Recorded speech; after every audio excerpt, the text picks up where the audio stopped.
सो hi everybody, स्वागत है आप सभी का आपके अपने YouTube channel fight with maths में। तो गाइस, आज की इस वीडियो में हम आपको मैथ्स तो सिखाएंगे ही, लेकिन कुछ बताने भी वाले हैं।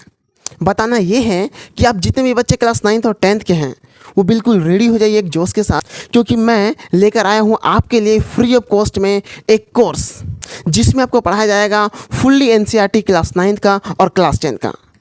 तो जितने भी बच्चे क्लास 9 और 10 के हैं, चाहे वो हिंदी मीडियम के हो या फिर इंग्लिश मीडियम को हो, आपको कहीं भी जाने की जरूरत नहीं पड़ने वाला है, क्योंकि मैं आपको खुद देने वाला हूँ सारा एनसीईआरटी का सॉल्यूशन।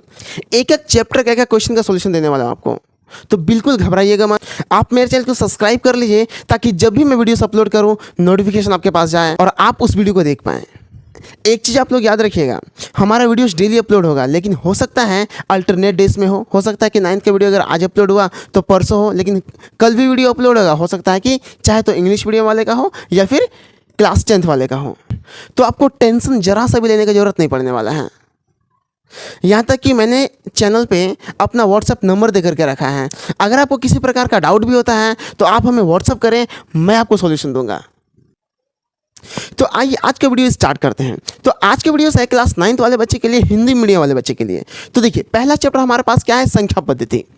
अब इस चैप्टर को स्टार्ट करने से पहले थोड़ा सा ओवरव्यू बता दे रहे हैं आपको, ठीक है। तो पहला हमने पॉइंट लिखा है पूर्ण संख्या, प्राकृत संख्या, पूर्णांक, अपरिमेय संख्या। इस 4 पॉइंट को पहले हम लोग समझते हैं। तो पूर्ण संख्या आपका क्या हो जाएगा, इसको हम लोग इंग्लिश में बोलेंगे होल नंबर। क्या बोलेंगे इंग्लिश में? Whole number. अब पूर्ण संख्या होता है आपका जो संख्या 0 से स्टार्ट हो। 0 से स्टार्ट होने का मतलब क्या, संख्या 1 से स्टार्ट होता है, उसमें अगर हम लोग अलग से 0 ऐड कर दे रहे हैं, इसका मतलब वो कैसा संख्या हो गया, पूर्ण संख्या हो गया, आपका होल नंबर हो गया। दूसरा है प्राकृत संख्या। तो प्राकृत संख्या जो आपका काउंटिंग नंबर जो 1 से स्टार्ट होता है उसको अपन क्या बोल देंगे, प्राकृत संख्या। तो वैसा संख्या जो आपका काउंटिंग नंबर ही है जो 1 से स्टार्ट होता हो उसको हम लोग बोल देंगे प्राकृत संख्या। इसको हम लोग इंग्लिश में नेचुरल नंबर बोलते हैं। उसके बाद है आपका पूर्णांक। देखिए, काफ़ी बच्चों को ये प्रॉब्लम होता है कि आखिर पूर्णांक क्या है। अरे पूर्णांक कुछ नहीं है। देखिए, ये जो आपका होल नंबर है ना, इसी में इंक्लूड कर दिए किसको, नेगेटिव ऑफ नेचुरल नंबर, मतलब प्राकृत संख्या का ऋणात्मक वाला संख्या। तो इस सब का जो कलेक्शन है, इसका जो ग्रुपिंग है, इसी को तो हम लोग बोलते हैं इंटीजर्स। देखिए यहाँ पे आपका हो गया 0, बीच में 0, 1 2 3 4, इधर लेफ्ट साइड अगर आप आएंगे तो -1 -2 -3। तो इसका जो भी कलेक्शन है ना, उसी को हम लोग क्या बोलते हैं, इंटीजर्स बोलते हैं, पूर्णांक बोलते हैं। अब आगे बढ़ते हैं। अगला पॉइंट हमारे पास है परिमेय संख्या। तो देखिए, इसको इंग्लिश में अपन बोलते हैं रेशनल नंबर। क्या बोलेंगे, रेशनल नंबर।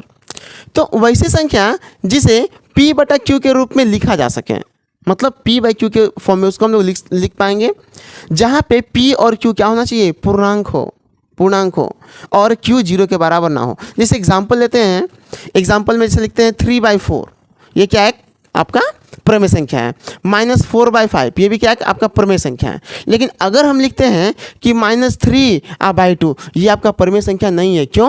क्योंकि आपका जो √3 है वो आपका पूर्णांक नहीं है, वो अपरिमेय संख्या हो जाएगा, इसीलिए।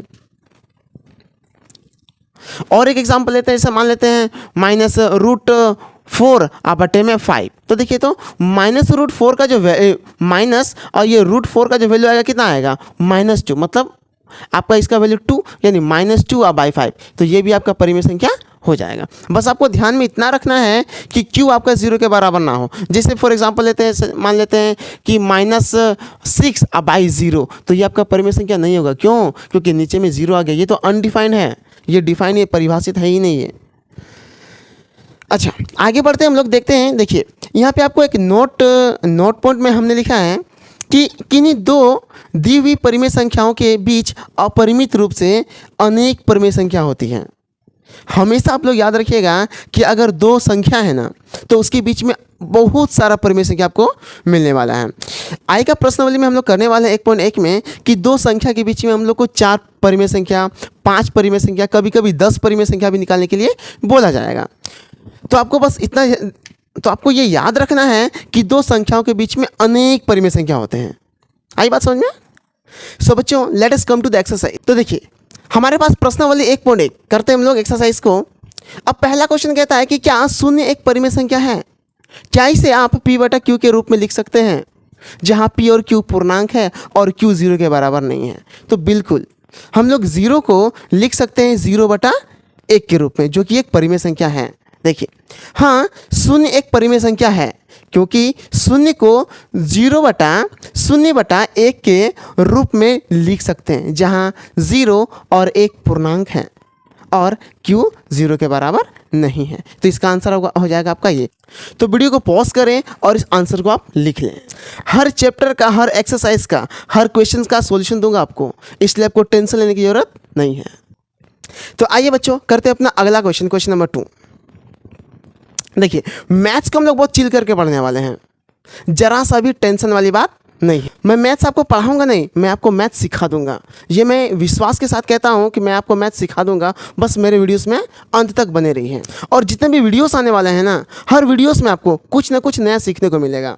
इसलिए मेरे चैनल को सब्सक्राइब करके रखिएगा, ताकि जब भी वीडियोस अपलोड हो आपके पास नोटिफिकेशन जाए और उस वीडियो को आप देख पाएँ। आइए बढ़ते हैं क्वेश्चन की तरफ। क्वेश्चन 2 हमारे पास है कि 3 और 4 के बीच में 6 परिमेय संख्या ज्ञात कीजिए। अभी हमने आपको क्या बताया कि किसी भी दो संख्या के बीच में कितना परिमेय संख्या होता है? अनेक परिमेय संख्या। मतलब अनेक मतलब अनेक, 100 बोलिए, 1000 बोलिए, लाख बोलिए, करोड़ बोलिए, बहुत संख्या होता है। हमें निकालना है मात्र 6 संख्या। तो देखिए, करना क्या है, इस 3 को लिखिए, 4 को लिखिए। अब 6 परिमेय संख्या बोला है तो एक आगे बढ़ जाइए, मतलब 7। तो 7 से क्या करेंगे, इसको ऊपर नीचे मल्टीप्लाई कर देंगे, इसको भी ऊपर नीचे मल्टीप्लाई कर देंगे। कितना आ गया? 7 या 21/7, और यहाँ पे 7 चौके 28/7। अब देखिए, अब 21/7 और 28/7 के बीच में क्या क्या संख्या आएगा बता दीजिए। देखिए, तो 22/7 आएगा, 23/7, 24/7, 25/7, 26/7 और 27/7। काउंट कीजिए, 1 2 3 4 5 6। ये आपका हो गया आंसर। यानी 3 और 4 के बीच में आपको कितना परिमेय संख्या पूछ रहा था? 6। तो आपको 7 से मल्टीप्लाई, अगर मान लीजिए आपसे पूछता कि 8 परिमेय संख्या, तो आपको 9 से मल्टीप्लाई करना था।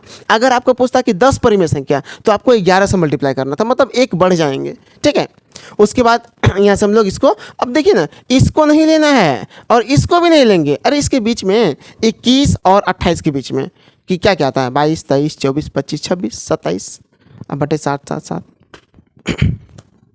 चलिए आइए बढ़ क्वेश्चन नंबर 3 की तरफ।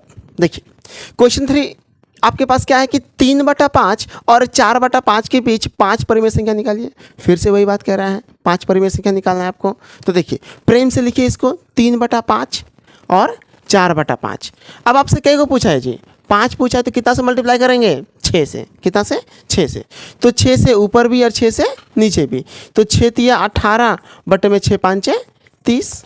इसको भी 6 से ऊपर नीचे मल्टीप्लाई कर देंगे तो वी विल गेट 6 चौके 24 बटे में 30। अब देखिए ध्यान से, 18/23 और 24/30 के बीच में कौन कौन सा नंबर आएगा आपका?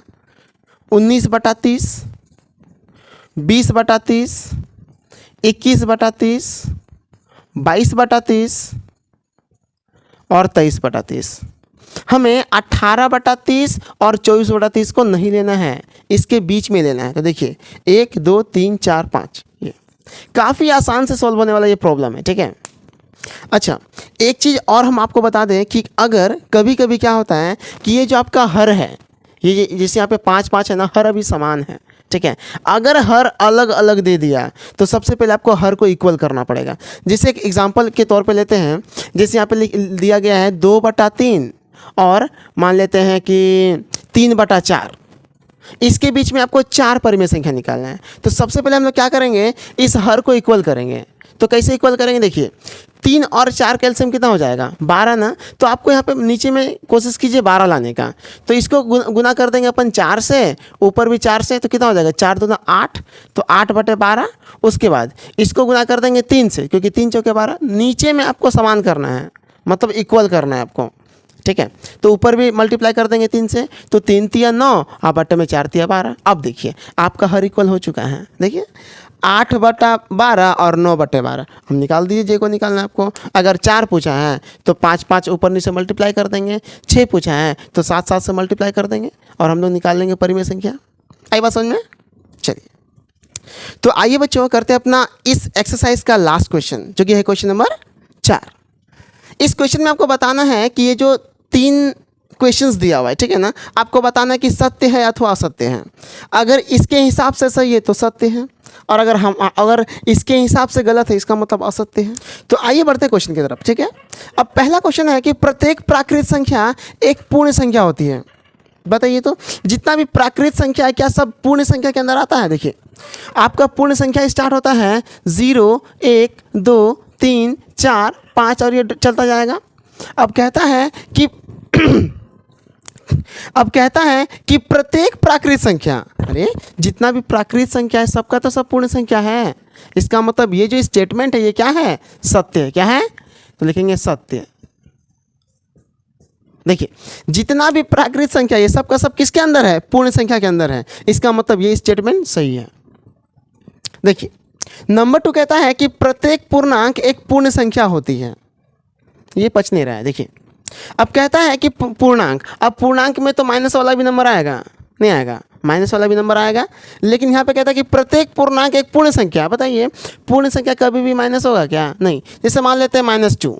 अब -2 क्या है, ये पूर्णांक है लेकिन पूर्ण संख्या नहीं है। इसका मतलब ये स्टेटमेंट क्या है, असत्य। क्या है, तो लिखेंगे असत्य।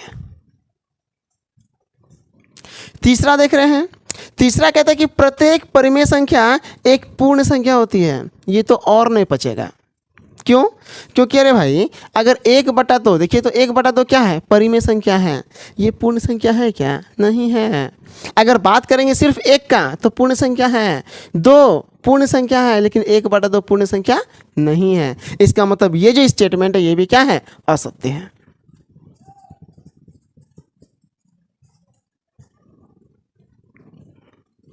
तो बच्चों आज का जो वीडियो था ये आपका प्रश्नावली 1.8 का सॉल्यूशन था। अगर इसमें आपको किसी प्रकार का भी डाउट होता है तो आप मेरे व्हाट्सएप नंबर पे मैसेज कर सकते हैं, और नहीं तो आप कमेंट बॉक्स में कमेंट कीजिए कि इसमें आपको क्या चीज़ का डाउट है। तो आज हमने कर लिया एक्सरसाइज 1.1 प्रश्नावली 1.1, और आगे का जो वीडियो आएगा वो आपको जस्ट इसके बाद जो भी है जो कुछ भी है उसका वीडियोस आने वाला है। तो आप बेफिक्र रहिए और हमारे चैनल को सब्सक्राइब करके रखिए ताकि जब भी वीडियोस अपलोड हो सबसे पहले आप तक पहुँचे। तो इस वीडियो में बस इतना ही, मिलते हैं हम लोग अगले वीडियो में, तब तक के लिए जय हिंद।